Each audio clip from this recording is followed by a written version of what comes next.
You start yours. Okay. I started as well. Did you start the recording? No. Okay, start it. Well, okay. All right, so let's get started. So it's a pleasure to have one of our co-organizers, Lakshya Bhardwaj, give a talk today on non-invertible theta symmetries, universal symmetries, and beyond. Please take it away. So thank you for inviting me to speak in this seminar series. So today I'll be talking about a type of non-invertible symmetries that arise whenever you do perform a discrete gauging. This could be a discrete gauging of a higher form symmetry or a higher group symmetry. And these are what we dub as theta symmetries. And also there is a version which is twisted theta symmetries, which is more general. The theta symmetries are universal, so they arise in any type of theory which has a certain properties, while the twisted theta depend on the specifics of the theory. And this work is so this talk will be based on these 4 papers mentioned over here, which are in collaboration with different subsets of the following people: Leah Bottini, who is a student at Oxford, Sakura, who is at Oxford, and Apur Tiwari, who is a postdoc in Sweden, and Jingxiang Wu, who is a postdoc at Oxford. So let me dive straight into the into higher categories, because this will be about understanding the structure of higher categories associated to non-invertible symmetries. So by now we have seen many talks in the seminar series, and I guess people would already be familiar with the notion that if we have discrete symmetries in a d-dimensional quantum field theory, which is just discrete symmetries by definition are topological defects, and all these topological defects combined together form a d-1 category, which has a fusion structure on it. So it's a fusion d-1 category. Right. So let's recall how this correspondence works. In a higher category, we have objects, we have morphisms between objects, and we have higher morphisms between morphisms, and so on. Right. So the objects are codimension 1 topological defects. So I'll be using this notation where D will represent a defect, the subscript will represent its dimension in spacetime, and the superscripts will represent various labels. So here we have 2 defects labeled by 1 and 2. These are 2 objects in this category. The morphisms between them are codimension 2 topological defects that interpolate between these 2. So here these are codimension 2 defects, one shown in different shades of blue. They interpolate from 1 to 2, and there are of 2 types that are shown over here. And then between such 2 1 morphisms, you can have 2 morphisms, which are codimension 3. And here in this case, it's interpolating between these 2 blue 1 morphisms. And then if you have two morphisms, you can have 3 morphisms between them, and so on. So that's the way you map them. And fusion structure is about using the extra 1 remaining dimension not shown in this figure and colliding these things together, fusing them. So in this talk, we will be focused on a sort of sub 2 category, in some sense, the sub 2 category of inside this d-1 category. This is not a mathematically precise notion. So what we mean is that this category, this fusion d-1 category contains a fusion 2 category, along with some extra monadal structures, which we are going to suppress in this talk. So this 2 category describes topological surfaces, lines, and local operators. So its objects are surface defects, which are not attached to higher dimensional defects, or sometimes they're known as genuine surface defects. The 1 morphisms are line defects when interpolate between them, these genuine surface defects. So in general, they're non-genuine as they come attached to these surfaces. Then, sorry, there should have been 2 morphisms. 2 morphisms are local operators which go between such line defects. So this is a part of this fusion d-1 category, and we are going to explore this 2 category. And we are going to see explore what is the general structure of such two categories, along with some interesting examples having to do with higher representation theory and physical constructions behind these examples. So let me begin with one categories to start with. So this is a very well understood topic that topological line defects in a quantum field theory, along with the topological local operators interpolating between these line operators, form a fusion 1 category. This is inside this fusion d-1 category and inside this fusion 2 category that we are going to discuss. So this in physics literature, in quantum field theory literature, the study of these things began with the seminal work of Moore and Seibert with many follow-ups. In general quantum field theory, ideas of understanding such topological line operators in general quantum field theory beyond 2D, 3D, 2D RCFT, 3D TQFT correspondence of Moore and Seibert started appearing in the papers of Fuchs, Runkel, Schweigert, along with their collaborators and many follow-ups. Then there was a review that I wrote with Yuji Tachikawa around 6 years ago, and which was followed up by a very interesting paper, which used fusion 1 categorical symmetries of 2D CFTs to constrain their RG flows. So many interesting physical applications there, and there have been many follow-ups of this kind of thought process. In the mathematical literature, a lot of the structure was developed by many mathematicians, but this has been compiled into a very nice book by Tingov Gilaki, Nikšić, and Ostrich. And condensed matter, a lot of work has been performed in the last decade or so by many people, including Xiaogang Wan and Liang Kong and many others. Right, so the 1 category has objects and 1 morphisms, and that's where it terminates. So here there are objects O1, O2, O3.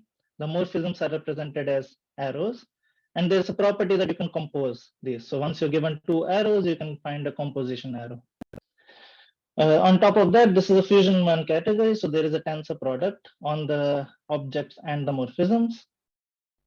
And it's often useful to characterize these in terms of simple objects. They have a finite number of isomorphism classes of simple objects, which means that if you look at topological local operators living on the line operators corresponding to such an object, so the line operator is A, then the only operator is the identity operator on that line.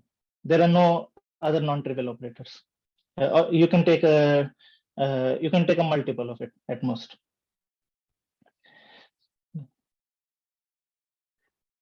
Yeah, but notice one thing, that if you look for local operators from a non-trivial simple object to identity line operator, then such operators do not exist. These are not allowed. But this will be the key property that's going to distinguish higher categories from 1 categories. These will be allowed for higher categories. So with this thing in mind, let's graduate to fusion 2 categories.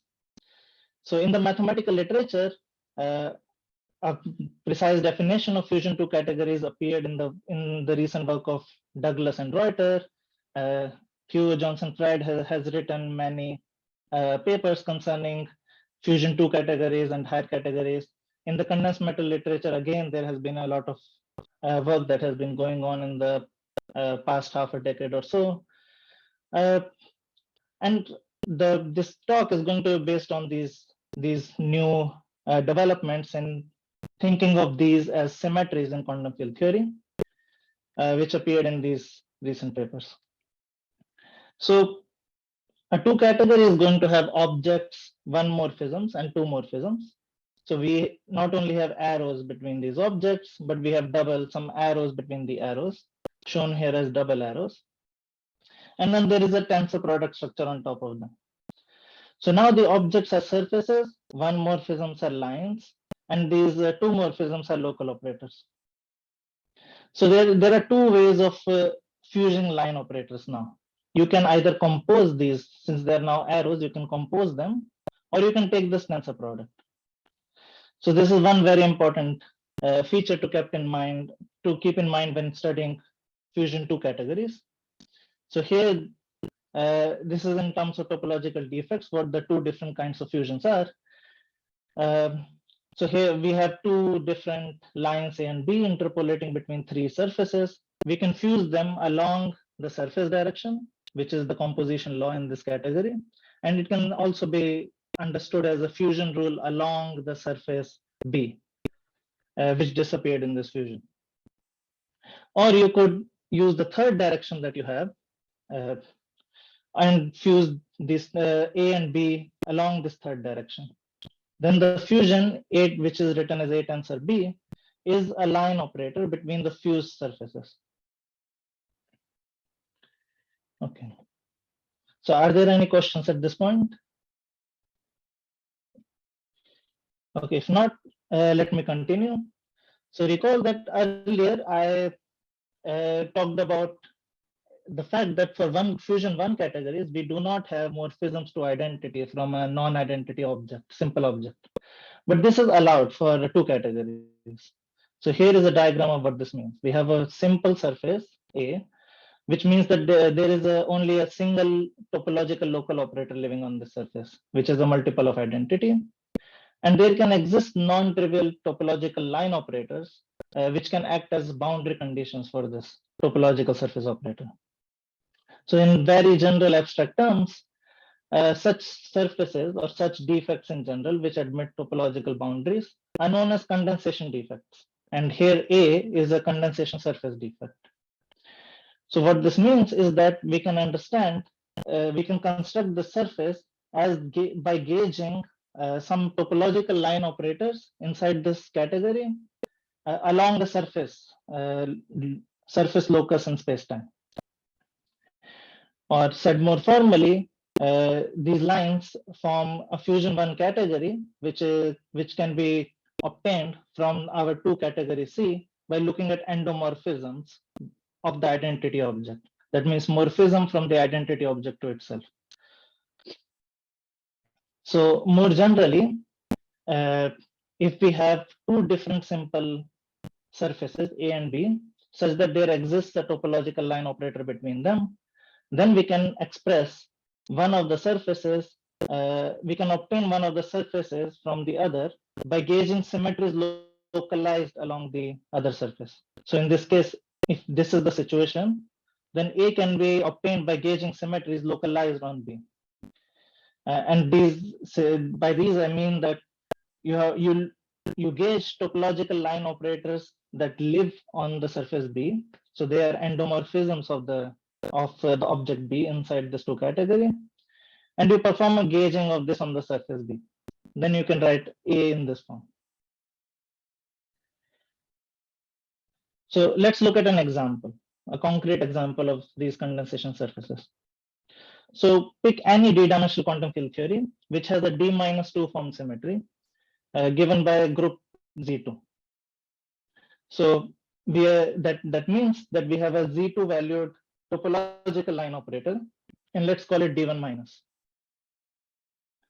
And moreover, assume that this symmetry is non-anomalous. There is no 't Hooft anomaly in the whole bulk spacetime. And now we are going to gauge it on a surface. This is going to produce a condensation surface. Let's call this a condensation surface D2Z2. So notice that this is an example of a universal symmetry, since there were no specifics of the theory involved beyond knowing that you had a non-anomalous Z2 d-2 form symmetry. So you have this surface D2Z2, and I'm claiming it's a condensation surface. So there must be some line operators to the identity surface. We can look at 2 kinds of line operators depending on the orientation. So from identity to Z2 and from Z2 to identity, which are these 2 line operators. And these are the property, a very interesting property, that they have non-invertible fusion rules. So if you're going to compose these 2 along this surface D2Z2 now and collapse this, the Z2 surface disappears, this condensation surface disappears, but you are left with the direct sum of identity line and this non-trivial line which was generating the d-2 form symmetry. Okay. There's also fusion of this condensation surface. So if you fuse it with itself, you obtain 2 times this surface up to some counter terms. And this is again a non-invertible fusion rule, but now at the level of surfaces. So starting from an invertible D-2 form symmetry, we have obtained some non-genuine topological line operators exhibiting non-invertible fusion rules, and a surface operator, a genuine surface operator, which exhibits non-invertible fusion rules. Now, in fact, it turns out that this category that I just showed you, this very simple 2 category, as a fusion 2 category, it can be understood as the 2 category formed by 2 representations of the group Z2. This was described in these recent works. So what are these 2 representations? There's some nice, interesting mathematical structure developing here. So let's recall what 1 representations are, and then we will generalize them to 2 representations. So 1 representation, the usual formulation is that you take your group G and you look for a homomorphism into the endomorphisms of the vectors of a vector space V. So here I'm writing it in this complicated notation, where I'm thinking of this vector space V as an object in the category of finite dimensional vector spaces, which is the category vec.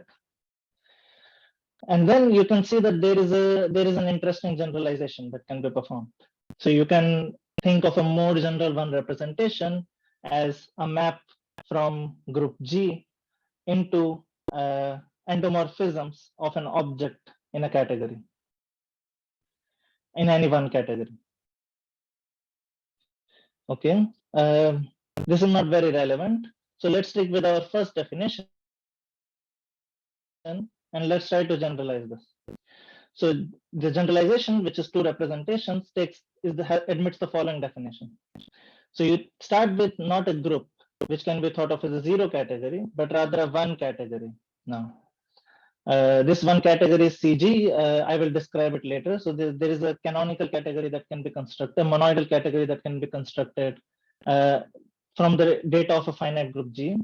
And then we look for monoidal functors into another 1 category, which is the endomorphisms of an object in a 2 category, which form a 1 category. And these, so here V denotes some 2 vector space. The 2 category is a 2 category of 2 vector spaces, which I will describe soon. And the 2 vector space is an object in this 2 category. Okay, so let's expand this further. So first I need to describe what 2 vector spaces are. Just like vector spaces, the first information is that they have a dimension, which is a finite positive integer n. And then you should think of a 2 vector space as having n phases. So as some 2-dimensional theory, which has n phases in it. I, J, K are going to label these phases, various surfaces inside this 2 vector space. And then the property, there are interesting lines inside this 2 vector space. So between any 2 phases I and J, you have a line D1 IJ, such that if you fuse 2 of these lines, you get a line of this type again. So that's for the 2 vector spaces. And now I have to describe what this group category CG is. So the category is going to be described by some lines. The lines are labeled by group elements, different group elements. And the only interesting structure is the fusion of these 2, which just follows the group multiplication. So now we want to somehow map this group category into 2 vector spaces. That means we are going to map these lines into these lines over here between the 2 vectors, these lines D1 IJ. Such that the group multiplication laws of group G are obeyed by the multiplication laws of this D1 IJ, along with some choices of local operators. So that's for the 2. Yes. So this works only for abelian groups, no? Is there some problem to define these 2 reps for the non-abelian groups? No, this is for any finite group, abelian or non-abelian.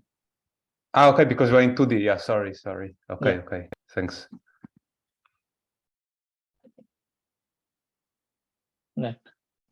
So let's look at our previous category 2rep Z2 that we had and describe these as in terms of two representations, the objects of this. So recall that it had only two objects, one identity surface and a condensation surface that we called D2, Z2. And as two representations, these have dimensions 1 and 2 respectively. So to the identity surface is just the trivial 2 representation. So what you do is that there is only a single phase. So there is just the identity line operator in this one-dimensional 2 vector space. So if you have phase 1, you just have D1, 1, 1. And you map every group line to this line, D1, 1, 1. This obeys the group multiplication law perfectly. So this is the trivial 2 representation. The next one is more interesting, the condensation surface. This is dimension 2. So you have two phases, 1 and 2. And you have two group elements in Z2. Let's label them by plus and minus. Then the trivial element is mapped to the identity line, which does not change the phases. So it sends the phase 1 to 1 and phase 2 to 2. So it can be written as this direct sum of lines. Now D1 minus is mapped to a line which changes the phases, which interchanges these two phases. So it's D1, 1, 2, which sends 1 to 2, plus D1 to 1, which sends 2 to 1. And now you can check that once you square it, you get back D1 plus. So this represents the Z2 fusion rules on this, on a two-phase system and provides a two representation. Now you can ask what these... Lakshya, I think maybe Xiaogang has a question. Sorry. He's unmuted himself. Yeah, thank you. I wonder whether this D2Z2 can be viewed as a spontaneous symmetry breaking phase Yes. of this charge, point-like charge. Yes, precisely. So I will come to this interpretation soon. Okay, yeah, thank you. Yeah. Right. So now we also exhibited some one-morphisms in this two category, which were line operators making this condensation surface, interpolating from the condensation surface to the trivial surface. And these can be obtained as intertwiners for these two representations. I won't go into much detail in this talk, but let's compute this fusion rule that we discussed earlier. So we are looking at the fusion of two of these condensation surfaces. So we can first fuse the internal phases inside of them. These are the phases, that four phases we obtain, one tensored with 1, one tensored with 2, and so on. And now you look at the diagonal Z2 action on this. The diagonal Z2 action takes one of these phases, 1 tensor 1 to 2 tensor 2, and 1 tensor 2 to 2 tensor 1. So these two phases, one can be thought of as the new 1 and the new 2, and another new 1 and the new 2. Right, so you see that you have two copies of D2Z2 arising in this tensor product, which justifies this fusion rule. Now I come to the question that Xiaogang asked. What is the physical reasoning that we are obtaining two representations of Z2 in this simple setup? Okay, and this is actually a generalization of the following well-known fact. So you take any d-dimensional quantum field theory T, which admits a non-anomalous Z2 zero form symmetry. Then you can gauge this symmetry in the whole spacetime and obtain a new theory, the gauge theory, which I'm representing as T mod Z2 0. The superscript denotes the form degree of the higher form symmetry.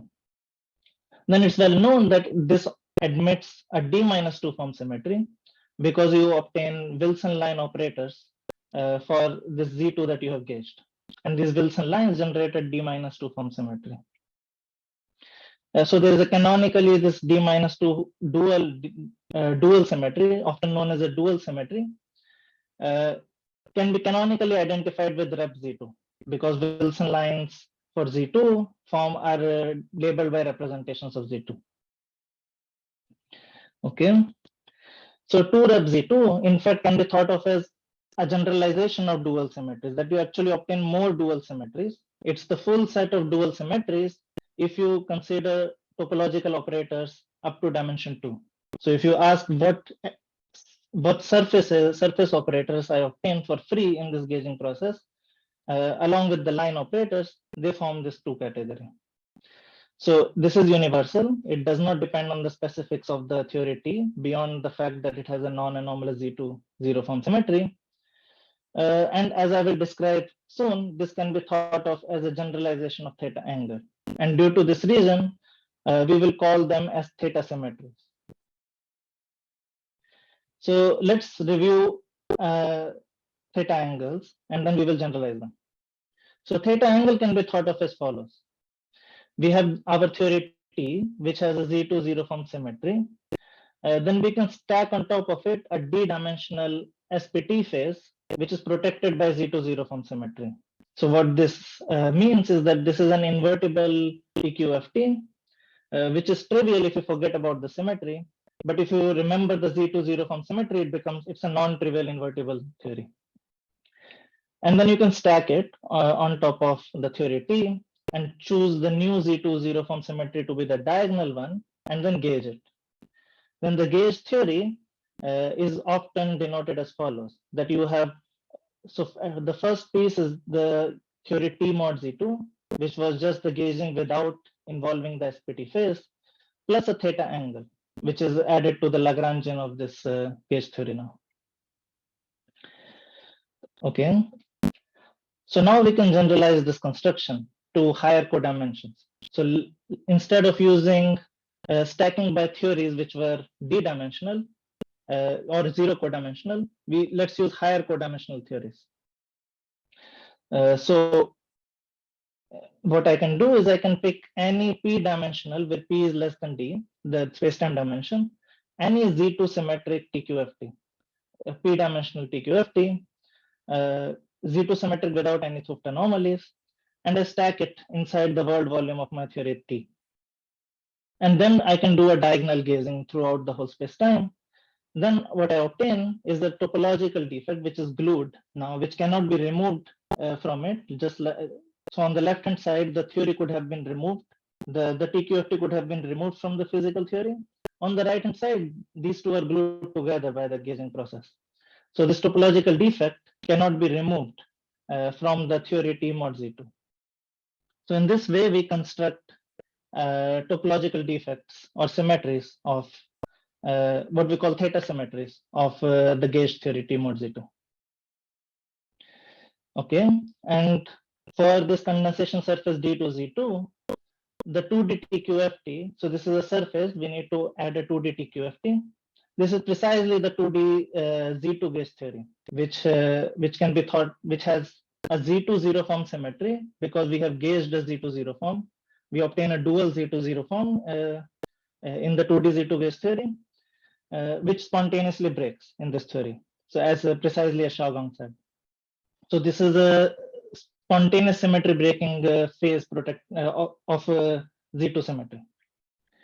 And the different phases that we saw inside the two vector space, the 1 and 2, can be thought of as the vacuum of this Z2 gauge theory. Okay, so are there any questions at this point? Yes, sorry, a question. In the case of theta angles, you are taking the TGFT to be an SPT, so it's an invertible TGFT. Why for the theta symmetries you're allowed to take any TGFT, or Right. I mean maybe the question is more vice versa. Why in the case of theta angles you can only couple to SPT? You can also add non-invertible Z2 symmetric TQFTs of D dimension. They will just they're not known as theta angles, but you can certainly do this construction. Okay, so it's just a matter of terminology. Yes. Okay, thank you.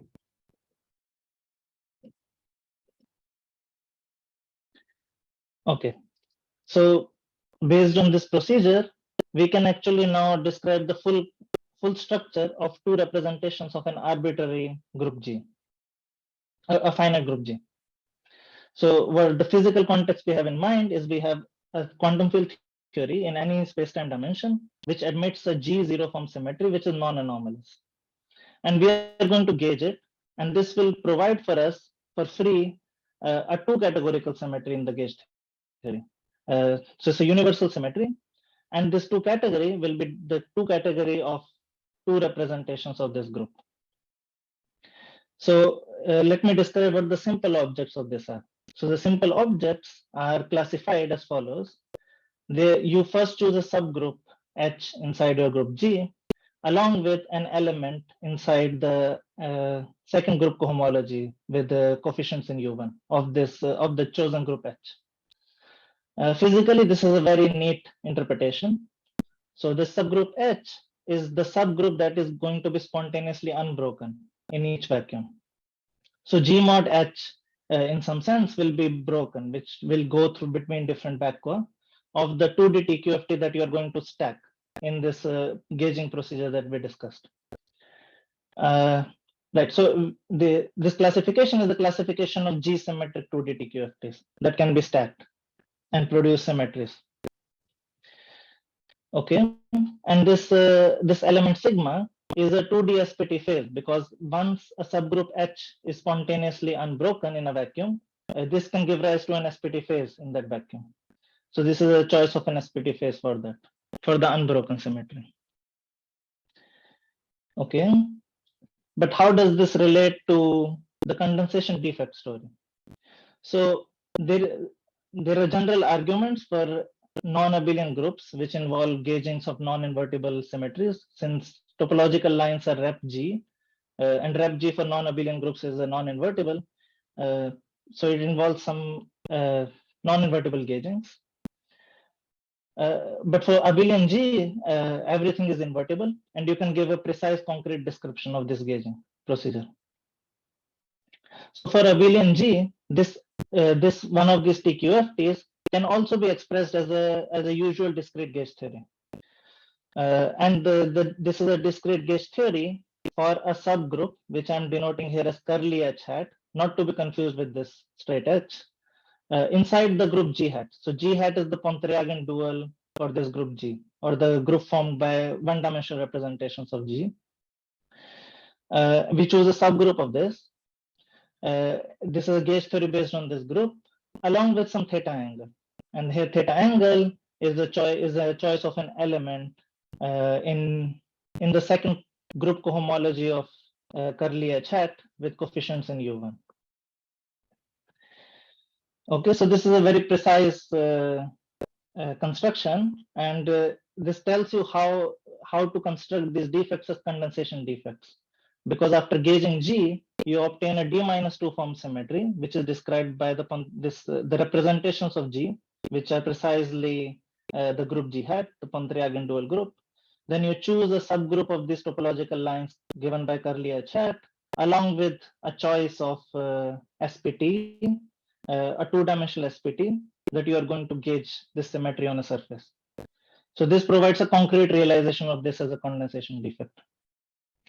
I should note that this match from straight H comma sigma to curly H hat comma theta is quite non-trivial. It sends small h to large cap curly H hat and small sigmas to large thetas. So it's like a Fourier transform. Okay, and all of this can be generalized to two groups, because just like you have two representations of groups, you can also consider two representations of two groups. So if you have a quantum field theory with a two group symmetry and you gauge it, a non-anomalous two group symmetry, and you gauge it, you obtain theta symmetries, which are theta symmetry. If you look up to dimension 2, they form a two category described by two representations of two groups. And the key point to note here is that this is more interesting than two representations of groups, because not every surface is a condensation surface in such for general two groups. Right. Are there any questions at this moment?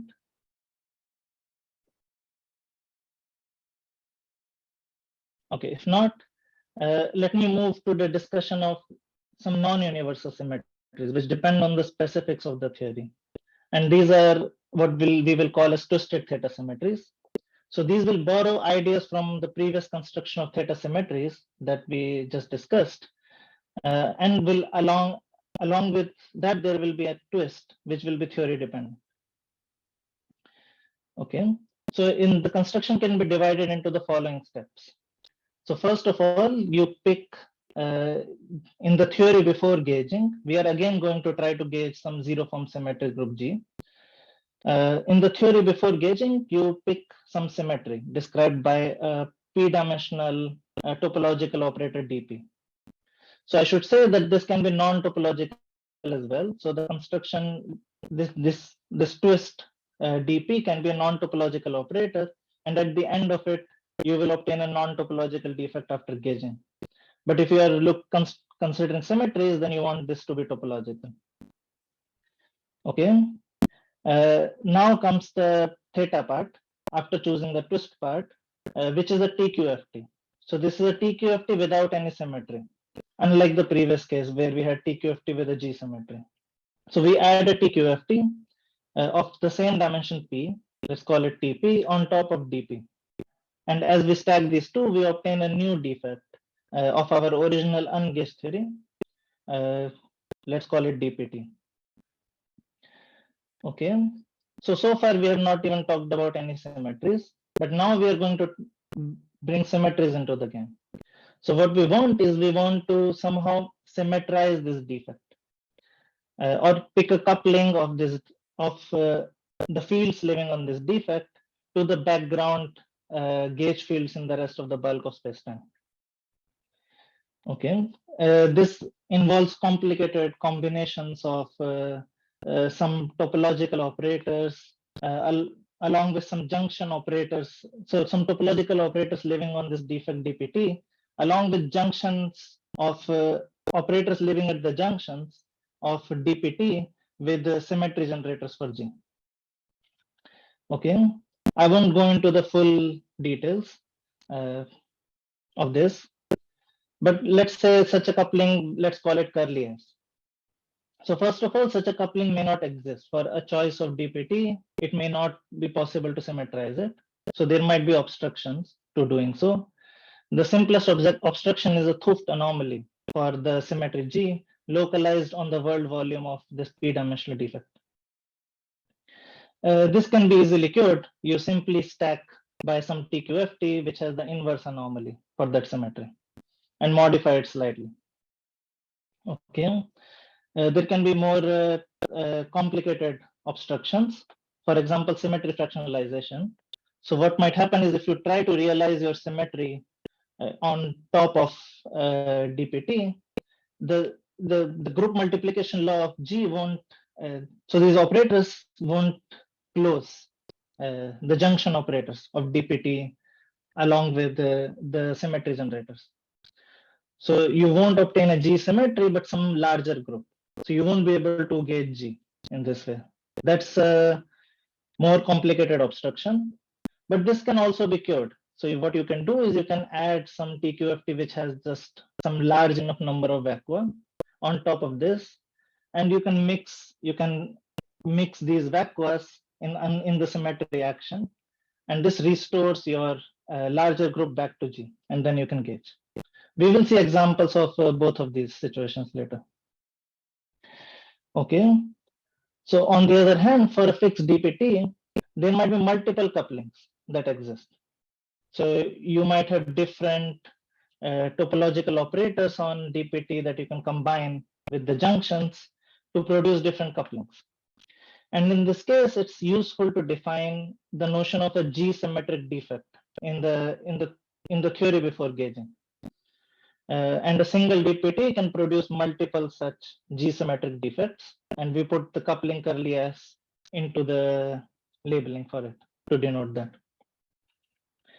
Okay, so now you take, so once you have performed all of these exercises for all of the DPs that you have in the theory, you can perform the G gauging, and each G symmetric defect will become a normal non-symmetric topological defect of the theory after gauging. So theory after gauging is T mod G, and you obtain a defect which is being denoted by the G symmetric defect mod G.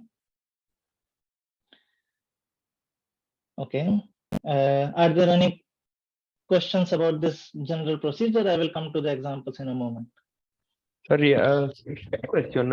You're saying that symmetry fractionalization is always an abstraction to gauging. Mhm. I mean, So it can be cured if you add some extra TQFT. but the TFT is local, so it's not in one dimension higher like in the case of Toft anomaly. Yeah.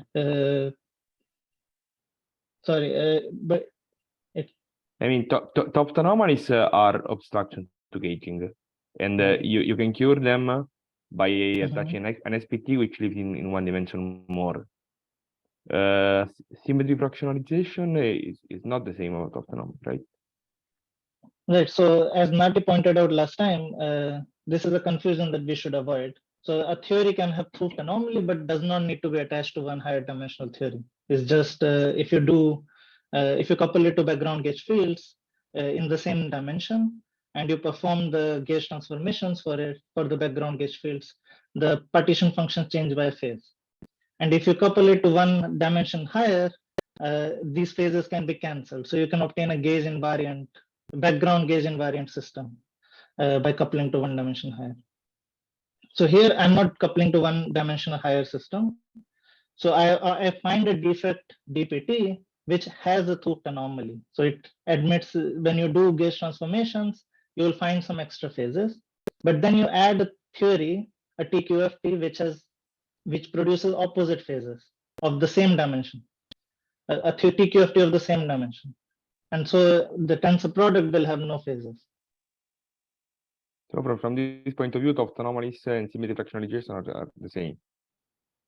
No, so this is what Thooft anomaly was. Symmetry fractionalization is different. So you have a Z2 symmetry in the bulk of space-time, and if you try to realize it on the world volume of the defect, you find that it's a Z4 symmetry. It doesn't close.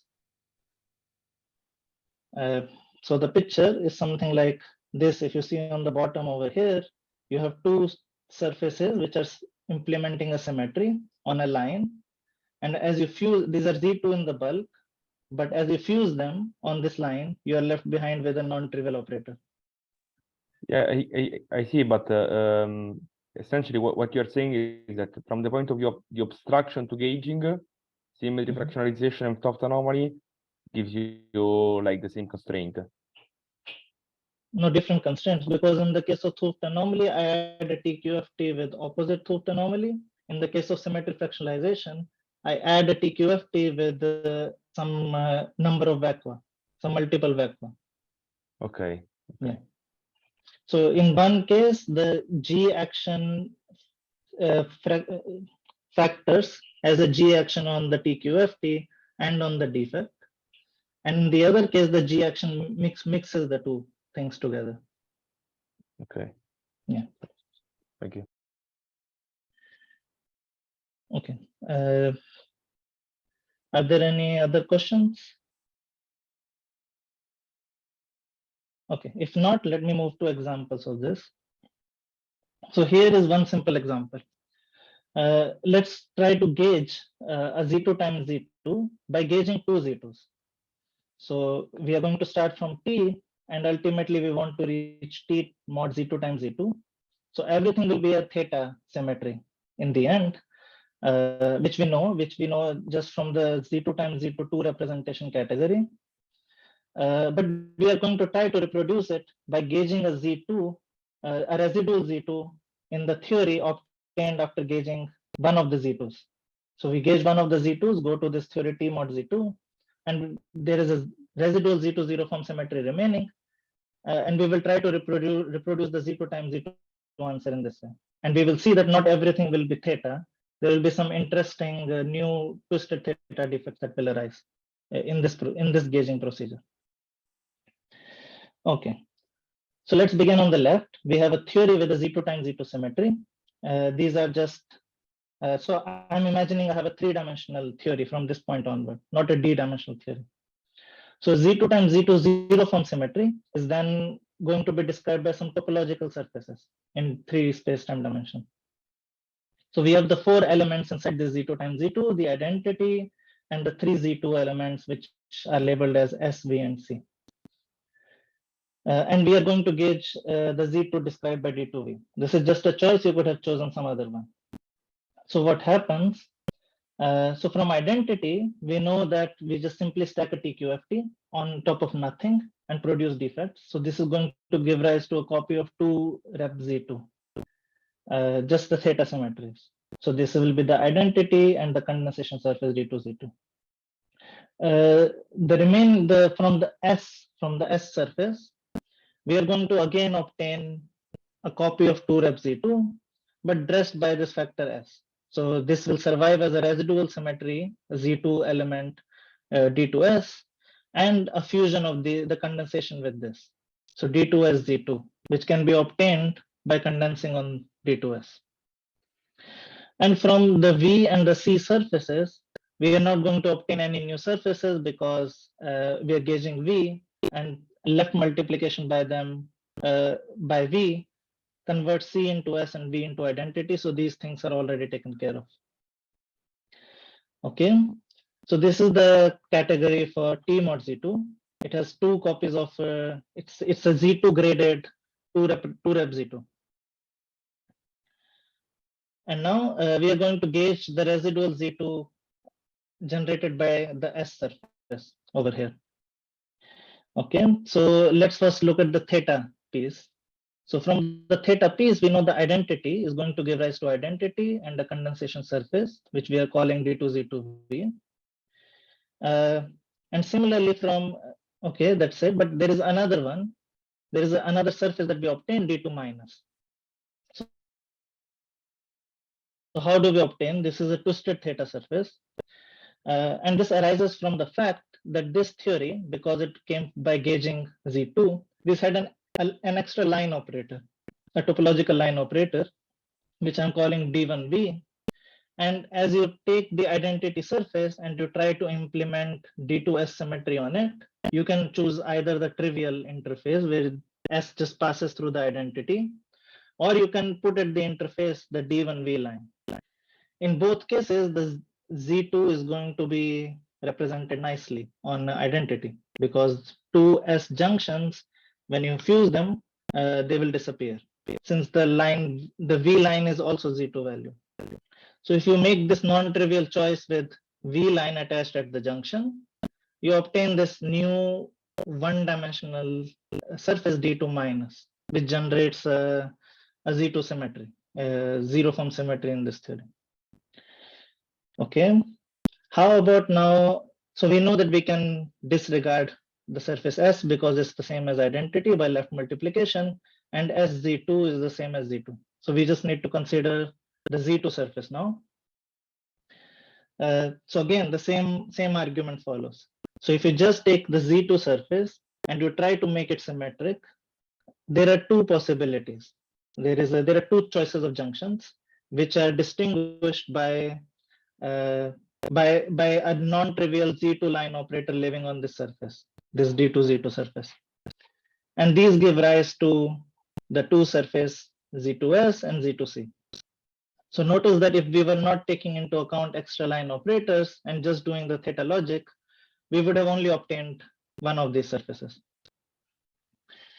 And finally, you can stack on D2Z2 a 2-dimensional spontaneously broken phase and obtain this surface D2Z2 times Z2.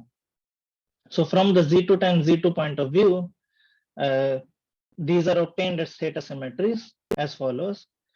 So the identity is just the trivial. Z2 times Z2 has a spontaneously broken Z2 times Z2.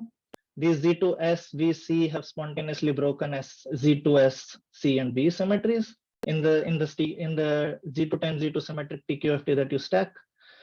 And this D2 minus has Z2 times Z2 spontaneously preserved. So there is an SPT phase that you can turn on, which gives rise to this as a theta symmetry when you do a direct gauging. Okay. Yes, So now, yeah. I try to understand what you say, maybe in a different language. So I guess here you're talking about this surface excitation in the Z2 cross Z2 gauge theory in 3 dimensions. Mhm. 3 plus 1 dimension. Uh, So here you have a gate theory in 3 plus 1 dimension. mhm. It's a Z2 cross Z2 gate theory. The gate charge carry this Z2 cross Z2 representation. No, so what I'm doing is a three-dimensional, so a three space-time dimension quantum field theory. So 2 plus 1 dimensional one. Or you do 2 plus 1 dimension here. Yes. And these, No, but this D is a 2 plus 1 dimension. yeah, the space-time dimension is 3. Yes, and For this capital D, it's 2. So the space-time dimension is 2 for D2. oh, space-time dimension is a 2. Yes. Okay, I see. Okay, yeah. So then yeah, so maybe that's one lower dimension than I thought. Is Mhm. so can I view this D2 ID, D2S, D2V, D2C as a Mhm. some kind of line like extension in Z2 cross Z2 gate theory in 2 plus 1 dimension? Yes. So we are studying some arbitrary quantum field theory, which may be gapped or gapless. And these Okay. are you can think of them as string-like excitations indeed, but they have infinite tension. So they're topological defects. I see. Yeah. Oh, I see. So here is you're talking about the arbitrary quantum field theory, but with the Z2 cross Z2 symmetry. Yes. That was this symmetry, this theory T. Okay, the theory T. Yeah.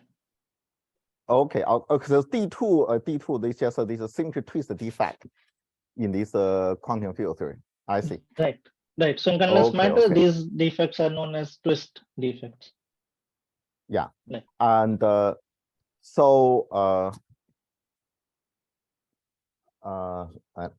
I see. So here you try to obtain some other. Okay, I see. Some other symmetry. Yeah, now I see. Yeah, thank you. Yeah, so there's some other symmetry which associate with those original symmetry. Okay. Yeah, so here we are going, first of all, we are going from T to T mod Z2 times Z2. We gauge the full Z2 times Z2. Then we obtain these twist defects, which form this two category of two representations of Z2 times Z2. I see. Now we try to obtain this answer by doing two different gauging. So first we gauge one Z2 and then the other. Yeah, no, I understand. Yeah. So my feeling is that like in 1 plus 1 dimensional Ising model, we have ordinary Z2 symmetry. Mhm. But we also have this so-called dual symmetry, it's conservation of the domain wall of the Z2. So here by gauging, you kind of reveal those dual symmetry. Yes. Yeah. Okay. Yeah. Thank you. Yeah. Yeah. So there are the usual dual ones which measure the one that you are gauging, but there are also some extra higher ones. Yeah. And okay. together they form a higher representation category. Yeah. Like Yeah. yes. Thank you. Okay. Are there any other questions? So if not, let me contrast this with Z4. So instead of doing Z2 times Z2, let's now gauge a Z4 by gauging two Z2s. And here we will see that there will be obstructions to creating defect, to doing these gaugings. And this will be symmetry fractionalization obstructions. Okay, so first of all, we can directly gauge a Z4. And then what we obtain is just the trivial two representation, then one which comes from stacking a 2D TQFT in which Z2 is spontaneously broken. So here V is my Z2 subgroup and S and C are Z4 elements. So you obtain this in which Z2 is spontaneously broken. And then there is one in which Z4 is spontaneously broken. And there are no possible choices of SPT phases. So these three guys that we were calling D2 minus and the other two D2 Z2s do not appear that were there for Z2 times Z2. Okay, and we would like to explain why they do not appear. Because if you gauge one of the Z2s, the procedure is exactly the same. You obtain a very similar looking category at the level of gauging one of the Z2s, as you compare. Okay. But the key distinction between the two categories at the second level is that in one of them, this Z2 residual Z2 symmetry is fractionalized, and in the other one it's not. So what does that mean? There are two types of fractionalizations to consider. So first of all, first one is shown here in this bottom figure. So here this is the line D1V, which is the dual symmetry for the D2V that we guessed. In this theory, we have a dual line D1V, and D2S on this, it has the property that its junctions do not fuse to give you a Z2 symmetry, Z2 valued. The junctions are not Z2 valued, but rather Z4 valued. So if you fuse two junctions of the same type, you obtain -1 local operator sitting on the V line. And this has to do with the fact that you started with a Z4 here rather than Z2 times Z2. So this Z4 starts appearing on top of this line rather than in the bulk. Another way to say it is that this is just a manifestation or equivalent to a Thooft anomaly. So since you gauged a Z2 subgroup inside Z4 and there was a non-trivial short exact sequence, as is well known, you obtain a Z2 one-form symmetry times a Z2 zero-form symmetry in 3 dimensions with a mixed anomaly between them. And this is just a manifestation of that. Okay. And it is because of this reason that this D2 minus guy does not appear, because we had to use D1V line along the junctions when we were making identity symmetric under S. We were attaching an extra V line, but now this has some clashes when you try to make identity Z2 symmetric. And you find that you are not able to do it. There is an Thooft anomaly that arises for the Z2. Okay, so this guy is scaled off for this reason. How about these two guys, which were being obtained by taking D2 Z2 and trying to make it symmetric under this residual Z2? Okay, and this has to do with the fact that this condensation surface, on this condensation surface, Z2 is fractionalized as well. So this condensation surface is obtained by gauging this line D1V on which symmetry is fractionalized. And it can be shown that this symmetry fractionalization translates to symmetry fractionalization on the condensation surface, shown over here on the right side. So you have the D2Z2 surface, you can consider junction lines with D2S surface. And as you try to fuse D2S together, the bulk surfaces disappear, but on the locus of D2Z2, you have a non-trivial Z2 line operator of D2Z2 remaining over there. So note that this is not the bulk line. It should not be confused with D1B. It's a line operator localized on the world volume of the condensation surface and cannot be pulled into the bulk. Okay. Since the symmetry is not Z2, we cannot make D2Z2 gauge Z2 invariant. So these two operators disappear. But as I said, we can attach on top of it a 2-dimensional TQFT. So consider D2Z, 2 phases of D2Z2 that can be made Z2 symmetric by mixing the TQFT with this D2Z2, and that gives rise to the D2Z4 surface over here. Okay, so are there any questions about these 2 examples? Yeah, I wonder whether the structure you described here can be described by, let's say, like a Z4 gauge theory in one higher dimension, or Z2 cross Z2 gauge theory in one higher dimension, because Right. all those defects can be viewed as some kind of defect in the Z2 cross Z2 gauge theory or Z4 gauge theory in one higher dimension. Yes, so you can, so this is the procedure described in the paper by Fried, Moore, and Kaleman recently. You can, so starting from this 3-dimensional theory, you can convert it into a boundary condition, 3-dimensional boundary condition for a 4-dimensional theory, the 3 + 1-dimensional Digraph-Witten theory you just described. Yeah. And then these procedures are just changing the topological boundary conditions on this 3 + 1-dimensional theory. So yes, indeed. Okay, yeah. So this Yeah, is this is what we call this a categorical symmetry, basically. So all those structure, yeah. Right. Okay, yeah, thank you. Yeah, that's let's make a connection. Yeah, thank you. Okay. So now I'm coming towards the end of my talk. So there are natural questions. What happens if we go beyond dimension 2? We can start by looking at theta symmetries and then twisted theta symmetries. So the general theory is again similar. You should obtain higher representation theory for theta symmetries at least, where you do not have any twist. So this is some universal symmetry that you should obtain. Except that it's very hard to concretely deal with it. So one of the reasons is that we need to define three representations, we need to choose a three category, some object in three category whose endomorphisms we will try to symmetrize. Okay, and the canonical category is to take as trivial as possible, but which is condensation complete, because physically we want condensations to all be there. This is known as Karoubi completion, and was described in the paper of David de Gaiotto and Theo Johnson-Fried. Okay, so right. So if you look at the most trivial category, which is Karoubi complete, is the category of vector spaces. As one category is the category of vector spaces, and for two categories we discuss the two category of two vector spaces. Both of these have a single simple object up to isomorphism. So there is just the trivial one-dimensional or two-dimensional theory, and then you take direct sums of it. Okay, but in 3 dimensions, we know that there are more interesting choices. There can be topological order. There are interesting 3-dimensional.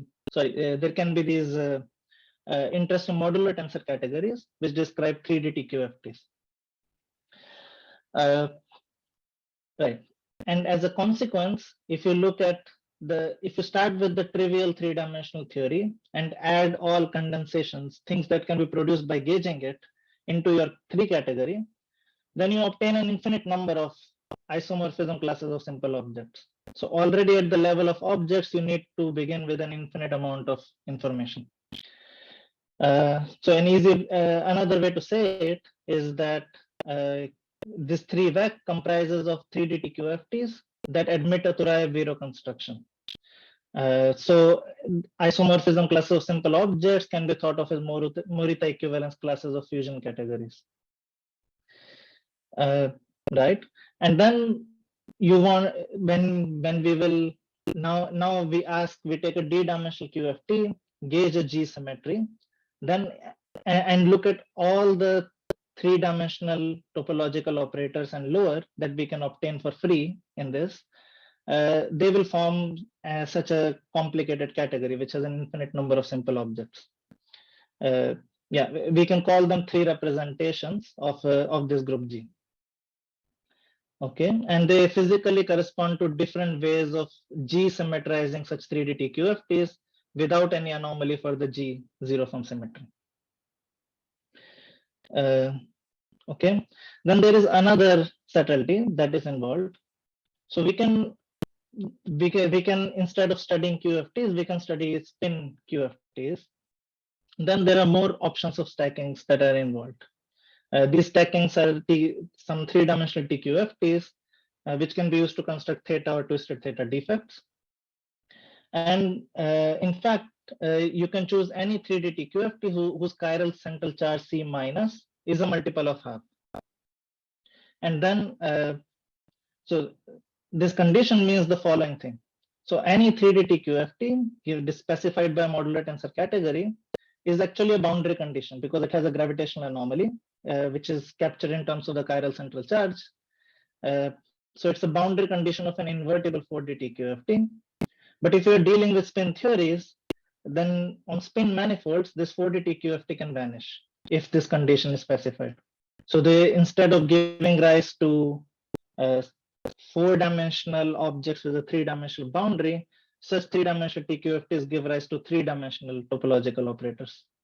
And many of the recently discussed examples of duality defects and non-invertible symmetries lie in this class. For example, appearing in these very popular papers. Okay, so now let me conclude, and I will have a summary and future directions. So first, we discussed theta symmetries and twisted theta symmetries. And these, first of all, these can be used to unify various kinds of non-invertible symmetries, as we saw the ones appearing in this paper and the other papers on higher representation theories. this systematically unifies all of these non-invertible symmetries. And this has deep mathematical connections to higher representation theory and even higher projective representation theory. Not just of groups, I use groups as examples, but one can generalize to higher groups. And as we discussed, there are interesting connections with condensed matter. So for example, the study of theta defects and twisted theta defects includes within it as a subset the study of various kinds of interesting phases of matter in condensed matter. So we encountered SPT and spontaneous symmetry breaking phases. We also encountered SCT phases, even though I didn't emphasize this point. And we certainly encountered topological order as well. Right. So there are all these interesting connections. And moving onward in the future, first of all, there is a general philosophy in the community which says that gauging of discrete symmetries is something uninteresting. It's something trivial, and we should study things up to gauging of these symmetries. This is also systematized in the recent notion of non-intrinsic versus intrinsic symmetries. But I do not subscribe to this view. So as we saw, there were many interesting physics and also mathematics appearing just in precisely this trivial operation, this gauging of discrete symmetries. There were interesting fusion rules of interesting topological surface operators, which were connected to TQFTs and symmetrized TQFTs, etc. So there's a lot of physics going on.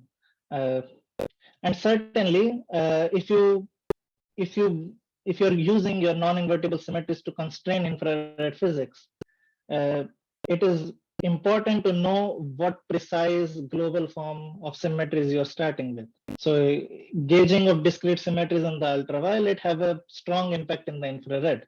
It can, for example, change the number of vacua in very strong ways once you start gauging these symmetries around. Okay, so I would like to change this general philosophy by saying that gauging discrete symmetries is trivial up to the understanding of all sorts of higher representation theories, their spin versions and their projective versions, etc. But this is a non-trivial part indeed. Once you understand it, then it is trivial. Then there are other things to understand, like intrinsic symmetries. Okay. Sorry, this should have been intrinsic rather than interesting. So study of intrinsic symmetries. The second point is study of intrinsic symmetries is something worthwhile exploring. And their connections to theta and twisted theta symmetries. This is some work in progress. And also, what is the representation theory of non-invertible symmetries? This is related to Xiaogang's recent question and should not be confused with the higher representation theory we discussed. So this is a representation theory of non-invertible symmetries acting on a quantum field theory. And we hope to report on it soon as well. So thank you very much for your attention. Okay, thanks a lot, Lakshya, for this very nice talk. Other questions? And just unmute yourself and ask.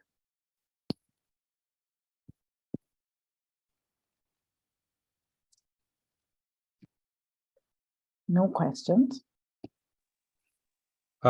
Sorry. Yeah. Hi. Go ahead. Hi. So can you maybe say more about what you mean by representation theory? The last comment, I mean, because I didn't understand very well what you mean. Sorry. This is the standard question that how do non-invertible symmetries act on non-topological operators in the theory? Okay. So it's Which like should form representations of these symmetries, the true representations. Okay, so it's like this lasso action for the MTCs, but in higher categories, no? Yes. Okay, thanks. So also the comment, because you said that when you gauge discrete symmetries, you can change the number of vacua in the two, which I agree. But if you know the theories in the two kind of descriptions, you can infer how many vacua you will have before and after gauging by acting with the gauging on the TQFT, no? So, but that inference itself is non-trivial. So, yeah, okay. For example, if you were studying two-dimensional theories with S3 symmetry, there is an irreducible two-dimensional TQFT with S3 symmetry, which has 3 vacua. And once you gauge S3, it becomes a theory with 4 vacua. And in fact, there are multiple ways of gauging S3, converting S3 into rep S3, right? And they will give you different number of vacua. So it's not, there is more than the global form, there's more precise information is needed. Okay, yeah, I agree with that, yes. Okay, thanks.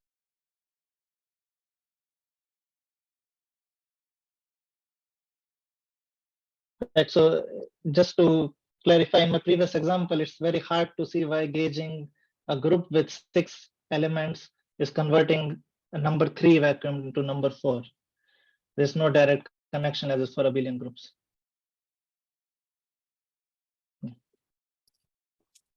Okay. Don't see any other questions. We can maybe switch, well, first thank Lakshya again, and then switch off the recording.